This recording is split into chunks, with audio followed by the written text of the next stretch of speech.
All right, we're on Z93, your hometown hit radio station, and joining me via phone patch is Freedom Williams, my friend Freedom Williams. Played my club a couple times. Good to have you on with us. You too, Dave, man. Good to talk to you again, man. Long time no see. Yeah, you know, back when you played our club, it was early 90s, I want to say. Wow. Don't do that, man. Yeah, man, early to mid-90s, when we met for the first time, we were doing CNC stuff. And it was a great show. We had a fun time. Tell us about your early formation with CNC Music Factory, and then we'll touch on what you're doing now. Well, I'm doing a record now called Party Time, Get Up, Get Down. It's the Fever High Kaleidoscope.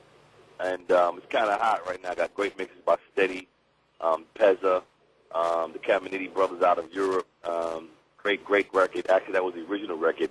We got it over here. My crew was spinning it, and I was like, let me jump on that real quick. And it's just blowing up. So that's a wonderful thing, man. And that's Anton Bass and Sylvia Toast from See the Sun. And they got a combination now. It's a boutique label with See the Sun, Love Rush Digital. And they got mad records out. So, you know, it's kind of like the CNC days in that, you know, in CNC, I was the hip-hop b-boy kid.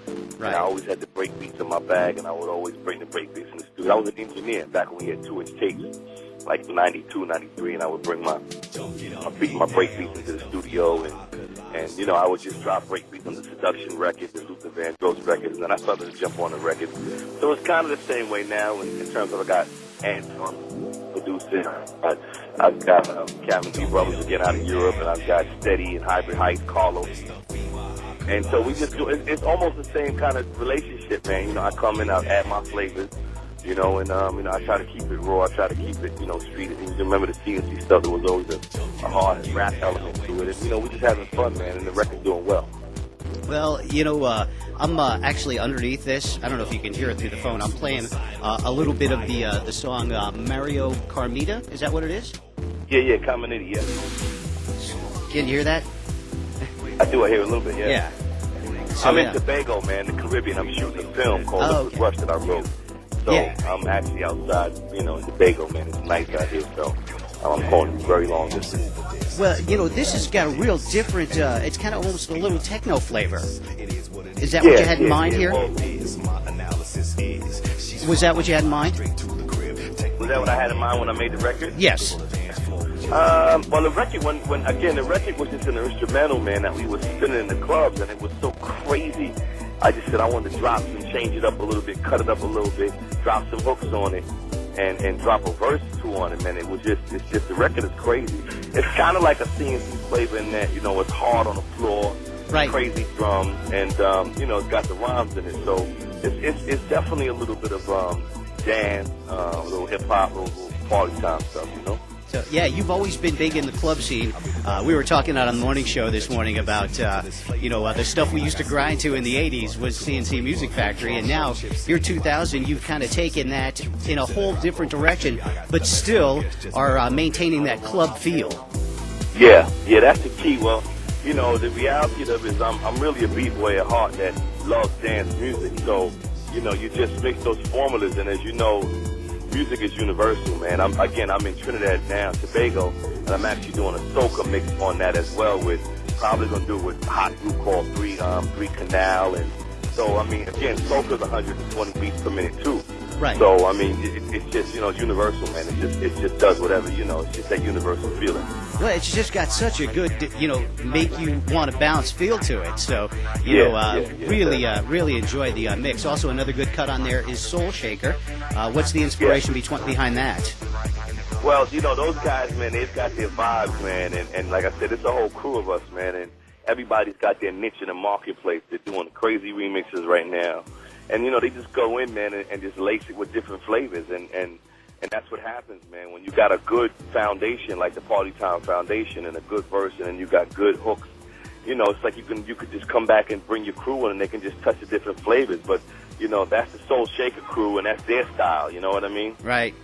So, anyway, I know you're a busy man. We appreciate you taking some time to visit with us. Any plans for the future that you can share with us as far as a U.S. tour, if you're going to be coming to the West Coast?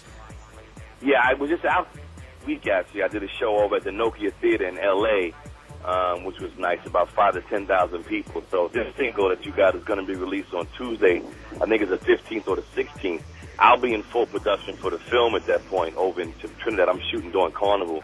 But then, you know, I'm being March in Miami. We're going to be doing a kickoff for release party. So, you know, the song is going to do well, man. And I'm definitely coming to LA, and I got to definitely check you out, Dave. Yeah, I'm in Arizona, so if you make your way up to Lake Powell or anywhere near Vegas, be sure and give me a call and let me know, because I'd love to see you again. It's been too many years, almost decades since we've hooked up, but really appreciate you taking the time to visit with me and with our audience this afternoon.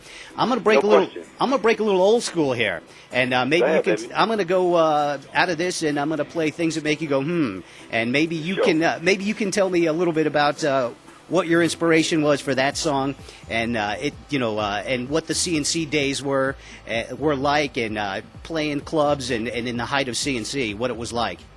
Well, that song was inspired by a good friend of mine, Arsenio Hall, and you know, he used to always say things that make you go and so, you know, I called him up. I said, yo, Arsenio, man, I'm gonna do a record, man. So, you know, we just went in and we laced that record, man. So, and that was really a record that I did with CNC, but me and Kenny Dope from Masters at Work did the foundation on that. You know, David Cole from CNC passed away years ago, man, God bless him. And when he was actually, you know, 15 years ago. So that record, me and Kenny Dope kind of laced in his basement for things that make you go home. And then I kind of took it to Robin and David when it was like 80% done and said, look, man, I want to do this record, Things That May Go Home, you know, based off Arsenio, and that record just popped. So, you know, it was just one of those times, man, where you were just popping records left and right. Well, man, you did a great job with it, and we really appreciate you. It's so good to talk to you again, and hopefully we can reconnect in the near future here. I will, man. When I come to Arizona, I'll definitely check you. All right, bro. Safe travels, and good luck in your work now. Thank you, brother. My friend.